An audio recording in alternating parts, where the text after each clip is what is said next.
kuri ya YouTube channel yacu simuzi ukuntu bigiye kugenda. Mukore subscribe ubundi nk'ibisanzwe mbereke hari akantu gato muye nakunda vuga inireka nze nkababwire tukaganireho ubundi namwe mukamenye. Hari igitangaza cyabaye mu myaka isaga mu 1000 abantu na n'ubu batarabasha kubonera ubusobanuro. Cyabereye muri New Mexico. Abenshi bizera ko abakristo ubwo turi bugendane neza cyane 5 kuri 5 ku mutagatifu witwa Yosefu uriya wari se wa Yesu wari umubaji. Abantu benshi muri New Mexico bizera ko uwo mubaji ashobora kuba yaragarutse akaza muri New Mexico akabafasha ikintu cyari cyanananiranye, ari nacyo ngira ngo tuvugeho tunakiganireho. Byabaye mu myaka isaga ubundi nko mu 1800 mu mujyi witwa Santa Fe. Ubundi Santa Fe ni umujyi uba muri New Mexico. Aho hantu rero muri uwo mujyi hari urusengero cyangwa se chapelle no abakristo gatolika basengeramo cyangwa se ababikira bajya gusengeramo. Yari yarubatsweyo iyo chapelle bayita Loreto. Sasa ndagira ngo tuvuge ku tuntu dusaga dutatu tuvuga kuri iyo chapelle n'imyubakire yayo n'ibintu byabayemo. Hari escalier zubatse muri iyo chapelle.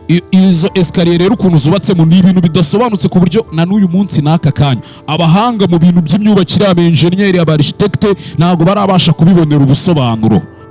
Mu mwaka 1853 hari abamansera basaga 7 baje muri New Mexico, baje kubaka amashuri, baje kwigisha abana cyane abana b'abakobwa.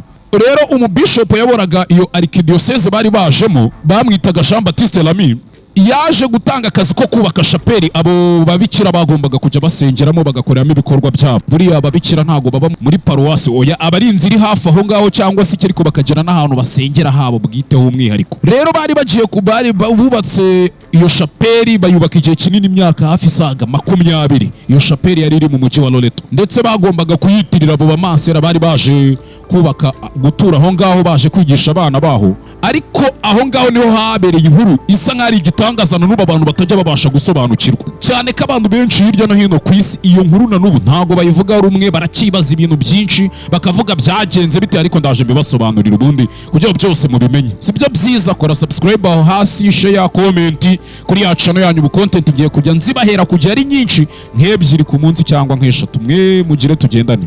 Ubundi iyo chapelle ijya gushushanywa cyangwa se uwayishushanyije umuhanga mu by'imbata z'amazu wayubatse yari umugabo w'umufaransa bamwita Antoine Moli. Yaragiye ashushanya inzu nyine, namwe murabizi inzu za Kiliziya Katolika ukuntu ziba zubatse insengero zabo ziba zubatse mu buryo butandukanye n'izindi nzu z'abandi, byo murabizi nta muntu utabizi. Iyo nzu rero yarubatswe ubundi yatangiye hagana mu 1878, ariko ikibabaje ikimara kubakwa uwayitangiye cyangwa se uwo muhanga wari warayishushanyije ari no kuyubakisha ntago yigeze abasha kurangiza kuyubaka. Oya, yaje gupfa asiga ikintu kimwe muri iyo nzu kitubatse. Ibindi byose yarabyubatse byarakozwe, ariko hasigara akantu kamwe katari kubatse. Akantu katari kubatse rero muri iyo nzu, muri urwo rusengero, muri iyo chapelle, zari escalier zigomba kujya zizamuka zijya mu gice cyo hejuru korali zagombaga kujya ziririmbiramo. Murabona hari ukuntu bubaka kiliziya ariko korali kajya iririmbira ahantu hasa nkaho hitaruye aho abakristo basanzwe bandi bicara. Korali ikabiri nk'ahantu hakurya hejuru ku buryo iririmba isa nkaho barebera hasi. Rero aho hantu korali yagombaga kugiririmbira cyangwa loft yagombaga kugiririmbiramo yari iri muri feet 22 agana hejuru, ubwo murabyumva. Ariko nta nzira yari hari yo kujya kuri iyo loft iyo korali yagombaga kugihagarara. Uwo mugabo rero akimara gupfa yapfuye nta muntu abwiye ukuntu yari yarapanze ko azubaka izo escalier, nta muntu abisobanuriye.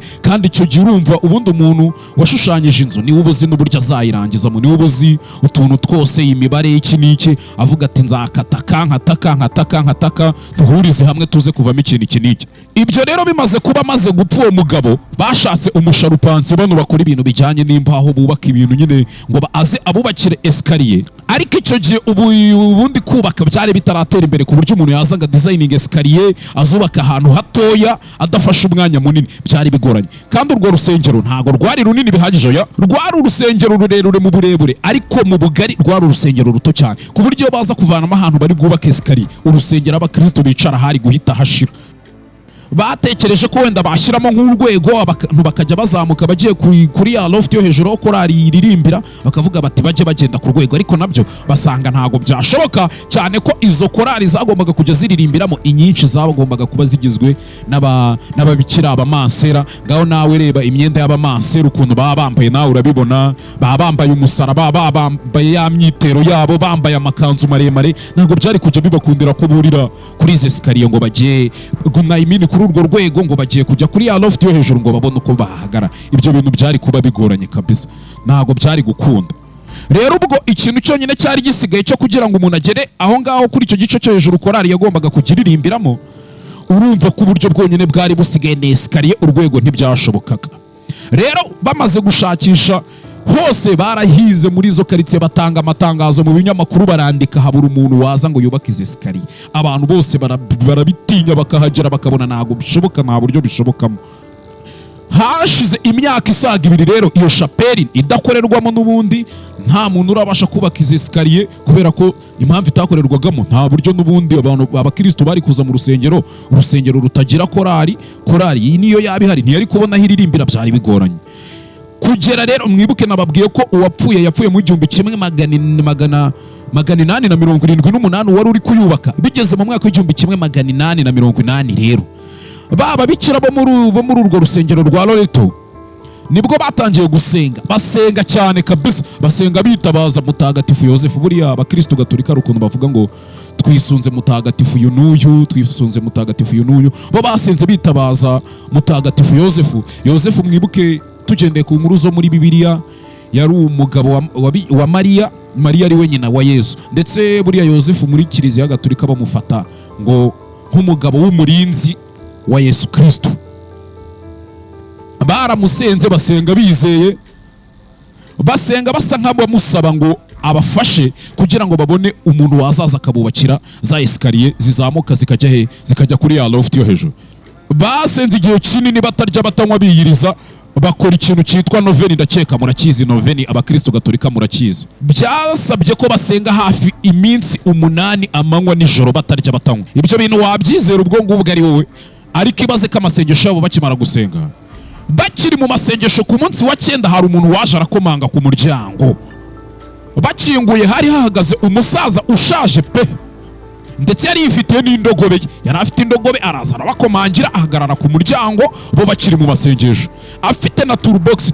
Ni kino gikoresho, ni nk'ikintu cy'ikibox cyangwa igikapu icyo ari cyo cyose umuntu w'umutekinisi atwaramo ibikoresho bye, nk'umukanishi kiri atwaramo amasupana y'ibiki, bari toolbox. Umufundi icyo atwaramo imyiko, inyundo, ibipande, amametero, amanivo, kiriya nicyo bita toolbox. Uwo mugabo rero waje kubakomangira nawe yaje yifitiye toolbox yiwe n'indogobe yiwe, nta kindi cyari kimuzanye. Yaraje arababwira ati njyewe nje kububakira esikariye, numvishe muri gutanga akazi, cyane ko n'ubundi abandi bose bari baragerageje kubikora mbere yiwe byari byarabananiye. Nabo baravuze, abo bikira baravuga batoke, ntimbashe kuvuga ngo adufasha twubakirize esikariye, mureke tumuhereze akanya yubake nta kibazo, hari icyo bidutwaye se.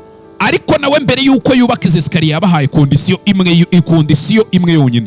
Yarababwiye ati nje kugira ngo mubakire esikariye murafunga iyi shapeli, nje nzubaka ndimo imbere, kandi nzubaka njyenyine, nta wundi muntu wongeye kuyifungura ngo yinjiremo. Yifungirana muri shapeli, ndetse nta n'umuntu wigeze amubona ari kubaka izi esikariye hafi amezi 3 arinda ashira.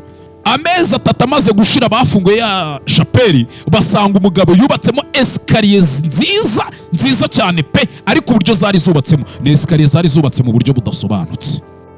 Nabo ubwabo byarabatangaje, abo babikira ukuntu izi esikariye zari zikoze, ukuntu zari zubatswe, ndetse bari bagiye no kumukorera ikirori cyo kumushimira, bavuga bati nk'umugabo wadufashije, ibintu byari byarananiranye, ishapeli twari tuyifunze igihe kinini, n'ubundi kuva twayubaka yari itarakorerwamo. Ariko nyine umugabo ubwe uko yahageze cyagiye bari gusenga agakomanga, ni nako yagiye. Bo bari bavuze bati tumutegurire ikirori tumushimire nk'umuntu wadufashije, wafashije urusengero rwacu, ariko we umugabo yahise yigendera. Yarabuze, baramubura, ntibongera kumubona, ntibamenye ibye.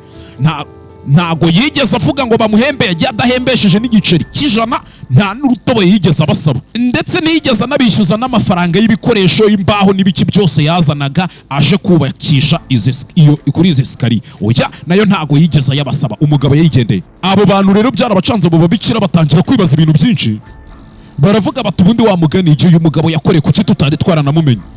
Nta kindi cyabaye, noneho baba bikira batangiye kumuhigaho muri uwo mujyi hirya no hino, batanga amatangazo mu binyamakuru ngo barebe yuko babona wa mugabo wari warabafashije kubaka izi esikariye, ariko uwo mugabo baramubura. Nta hantu na hamwe uwo mugabo yari akiri, ntaho yari ari, ntago bigeze bamubona. noneho si nibyo byonyine, batangiye kuzenguruka ababikira murabizi ni abantu bihaye Imana, ntabwo baba bakunda ibintu by'amanyanga cyangwa iki. Batangiye kuzenguruka muri uwo mujyi hafi aho hirya no hino ngo barebe mu nzu zicuruza imbaho se cyangwa se ahantu bacuruza imbaho, ngo barebe ko hari ahantu uwo mugabo yaba yarikopesheje imbaho kugira ngo bazishyure byibura uwo mugabo bazavuge yuko bamubuze, ariko byibura bishyura ibikoresho yabazaniraga. Basanga nta hantu na hamwe yigeze afata imbaho, barahabura. Nabyo biba ikindi kibazo. Mu magambo make, uwo mugabo nta hantu na hamwe yigeze ajya kugura imbaho muri uwo mujyi mu myaka isaga 3 yose. Aho niho havukiye ikibazo rero. Baba bikira batangiye kuvuga batese wasanga ari Yosefu. Mwibuke Yosefu no mu buzima busanzwe nkuko inkuru zo muri Bibiliya zibitubwira yaratunzwe n'umwuga w'ububaji, kandi izi esikariye nazo zubatswe mu mbaho, zubakwa n'umuntu w'umubaji. Batangira kuvuga batese wasanga ari Yosefu waje noneho akaba ari uza akagira gutaka twubakira ziri esikariye. Nabyo birabacanga, ariko urumva nta busobanuro bari babifiteho. Hari n'abantu bakomeje kwizera ibyo bintu gutyo, nabo babikira barimo. Ubwo izi esikariye byarakomeje birinda bigera mu myaka y'ibihumbi 2000, ubwo tuvuye mu mwaka w'1880 nibwo haje kuza umushakashatsi w'umugore bita Mary Cook. Aravuga ati njye navumbuye umuntu wubatse ziri esikariye mwari mwarabuze. Mu bushakashatsi yakoze, yagiye muri ya shapeli agenda areba mu bitabo n'inyandiko baba bikira ba kera bo muri za 80 basize. Ubwo yaraje muri 2000 ari gukora ubushakashatsi, aza kubona inyandiko yanditswe mu mwaka w'1881 igaragaza ko hari umugabo bita Locas bishyuye asaga amadolari 150 bamwishyura imbaho. Uwo mugore Mary ikintu yavuze, cyangwa se uwo mushakashatsi yaravuze ngo nkeka yuko ibyo bintu byakozwe n'umugabo witwaga Francois Locas, wari umuhanga muki, wari umuhanga nawe mu bintu byo kubaza, guteranya imbaho n'ibiki byose. Ariko uwo mugabo nawe ubwe ntago yigeze mu bushakashatsi nyine bwakozwe, ntago yari yigeze agenda ngo abyemere ngo avuga ati koko ninjye wubatse ziri esikariye nibyo bamembeye. Oya, gusa nyine uwo mugore we yabonye yuko ngo hari umugabo bigeze kwishyura ibintu amafaranga asaga amadolari 150 ingahe kugira ngo nimba ari imbaho yabaherezaga n'iki, ntago nyine byari bisobanutse neza. Twigarukire kuri za esikariye rero. Za esikariye bwa mbere ubundi zubakwa bazubatse zidafite tuno turinda abasazi. Muratubona tuno tuntu ugenda ufashe kugira ngo utagwa. Izi esikariye bwa mbere zubakwa ntago zari zidufite turiya tuntu. Oya, zari esikariye ziraho gusa. N'uburyo zari zubatsemo ariko nabyo ndaje bibasobanurire, nabyo urasanga ari ikintu gitangaje. Izi esikariye urumva abantu bose barazitinyaga, nta muntu wagombaga kuzurira zimeze gutyo, byari ikibazo. Noneho rero izi esikariye muti zari zubatse gute? Reka tuziganire nazo ubwazo uko zari zimeze. Mbere yuko bazivugurura izi esikariye bwa mbere, zari zihagaze zemye zikomeye pe kandi bifatika. Izo esikariye zari zubatse zisa nkaho zigerekeranye, ariko nazo mu buryo utamenya ngo ubu buryo bukoze gute. Izi esikariye zarazengurukaga zigakora uruziga rwa dogere 360. Dogere 360 namwe murabizi ukuntu ziba zimeze, ni ikintu kiba kizenguruka nyine kikagarukaho cyatangire gikora uruziga. Ariko izo esikariye ukuntu zari zimeze, nta nkingi n'iyi nimwe yazifataga. Oya, zari esikariye zikoze uruziga ruzengurutse ruzamuka hejuru, nyine uva hasi ugenda uzenguruka usa nk'uzamuka hejuru, ariko zidafite inkingi izifashe nimwe. Byasaga nkaho uburemere bw'izi esikariye bwose bwari bugize gute, bwasaga nkaho bumanuka bukagera hasi kuri base aho zari zishinze, nyine aho zari zifashe, aho zatangire zubakwa. Niho izi esikariye zasaga nkaho zifashe uburemere. Ubundi ibyo bintu ntabwo bishoboka. Iyo ugiye kubaka esikariye uzihereza support, ukazihereza inkingi ikomeye yo kuzifata, ariko izi esikariye zo nta nkingi zari zifite. Izindi bazimenera beto, kandi zo zari zubatse muki, mu mbaho. Ako kantu mukumva. Ikirenze ibyo none izi esikariye ukuntu zari zubatse, uwazubatse, uwo mugabo wazubatse nta musumari n'umwe yigeze akoresha, nta guru nimwe yigeze akoresha za supaguru cyangwa amakore cyangwa ibiki. Oya, zari imbaho gusa, kandi nabwo zizenguruka zigakora rwa ruziga rwa dogere 360. Kandi kirenze ibyo, izi esikariye zari zifite steps, kuno ugenda utera ikirenge uva ku kantu kamwe utera ku kandi 33. Twari utuntu 33 twonyine. Aho rero niho ibintu byatangiye gucangira abantu. Umubare 33 buriya ntago ari umubare usanzwe. Ubundi umubare 33 wari umubare uhwanye neza n'imyaka Yesu Kristo yapfiriyeho. Ako kantu ndakeka ko murakazi. Si ibyo byonyine, ubundi umubare 33 nawo buriya mu bintu by'abaframaso cyangwa se bano bantu batizera Imana basenga se kibi n'imyuka mibi, nabo bagiramo umubare 33 nubwo bawugira ugira ubundi busobanuro. Nzanabubahereza kuri iyo YouTube channel igihe nikigera, nzabubahereza ubwo busobanuro ubundi mumenye wagwana. Rero izi esikariye ukuntu zari zubatse na n'ubu biracyaba ikibazo ahantu hose bikabacanga. N'abaenjeniyeri, abahanga, abaki bose bagerageje gusura izi esikariye babiburiye ubusobanuro. Ntabwo babasha gusobanura ngo izi esikariye zari zubatse gute, support zifashe ni iyihe, nabo ubwabo ntabwo babizi. Hari umuhanga cyangwa se umwenjeniyeri bita Richard Lanase yaje gusura iyo chapelle areba izi esikariye ukuntu zubatse. Ni umugabo w'umwenjeniyeri, nawe ubwe yaravuze ati ibi bintu ntabwo bisobanutse, nta nubwo bishoboka ukuntu izi esikariye zubatse zikazamuka zikagera muri fiti 22 z'uburebure, zifite steps 33 ariko zidafite support n'imwe. Ikirenze ibyo, izi esikariye nta guru n'imwe izifashe, nta musumari, nta kore. Izi esikariye zubatse gutyo gusa, nabo nta busobanuro babifitiye. Noneho ikindi kituma ibintu bisa nkaho bicanganye, izo mbaho zakoreshejwe mu kubaka izo esikariye muri uwo mujyi wa Santa Fe wo muri New Mexico, nta hantu na hamwe izo mbaho z'ubwo bwoko ziba, nta na hamwe. Ikintu baje kuvumbura nuko izo mbaho zari imbaho zikozwe mu giti cyitwa Picea spruce. Ni igiti nyine, ni ubwoko bw'ibiti bivamo imbaho. Rero ntabwo byari bisobanutse, ibyo biti ntabwo byabaga aho hantu wapi. Rero tugendeye kuri wa mugabo Richard Linsley, yaravuze ati ubundi izi mbaho dukurikije ukuntu twazibonye twebwe, ntabwo izi mbaho hano ku isi zigikunda kuba ziboneka gake cyane, ntabwo ari ibiti bikunda kuboneka. Nabyo ubwabyo ntabwo byari bisanzwe. Baravuze bati ibiti nk'ibi ngibi, ubu bwoko bw'ibi biti ahandi hantu honyine ushobora kubibona ni muri Alaska. Tekereza New Mexico, utekereze Alaska, ahantu ibyo bihugu biratandukanye, ni kure cyane, kure nta n'ahantu bihuriye. Sasa kwibaza umusaza wigenderaga ku ndogobe, izo mbaho yazizanaga zivanye he, zavaga he, byose bikabacanga. Wenda tugeze muri iyi myaka ya za 2000 na kangahe, kuvana imbaho muri Alaska uzizana muri New Mexico, byo nta byadanje, wapakira kontineri imbaho ushaka ukazimanukana nta kibazo. Ariko se icyo gihe uwo musaza se yafataga ipunda yiwe yandogo bakajya gupakira imbaho akazivana muri Alaska akazigeza muri New Mexico muri uyu mujyi wa Santa Fe? Ni ikibazo nabyo ubwabyo ntabwo wabibonera ubusobanuro wapi. Rero uburyo yubatse izi esikariye, yubakishije imbaho, dukoresho dusanzwe, nta musumari n'umwe urimo, niko nababwiye. Nabyo ubwabyo nyine biracanganye, ntabwo bisobanutse. Kabone nawe umuntu yakoresha ibikoresho byo muri iyi minsi bisanzwe, n'ubundi byaba ari ibintu bigoye kubaka izi esikariye. Twavuze rero uburyo izi esikariye ziteyemo, n'uburyo zimezemo, n'uburyo nta support n'imwe zifite, nta beam n'imwe zifashe, nta pylon n'imwe zihagazeho, byose ni ikibazo. Ariko zirafashe, zirakomeye, zirahagaze pe. Abahanga bavuze ko rero n'umuntu wagerageze kubaka esikariye nk'izo ngizo muri iyi minsi, uko byagenda kose byamuvuna. Nibwo bagiye rero bashaka abahanga mu bintu noneho mu bugenge, muri physique, baravuga batari ko nabashakashatsi. Urumva urwo rusengero uko byagenda kose ntabwo ruba rugisengerwamo. Baragiye baravuga bati tuhakora ubushakashatsi turebe izi esikariye, noneho abenjeniyeri nimba bibananiye tuzana abahanga mu by'ubumenyi bw'isi batubwire, abahanga mu bya physique batubwire ibi bintu bishoboka gute. Baravuze bati izi esikariye ukuntu zubatse natwe nta busobanuro twabibonera, ntabwo twabona ukuntu twabivuga, kubera ko byanze bikunze ubundi izi esikariye zakabaye zarahanutse, ariko ntabwo zigeze zihanuka. Ikintu cyonyine rero ubu abantu basigaranye mu mutwe wabo cyonyine gihita kinarangiza izo mpaka, icyo bavuga n'ababikira n'abantu bose bizera Imana, baravuga bati icyo tuzi nuko abo babikira basenze bagasubizwa, amasengesho bagasubizwa, nta kindi.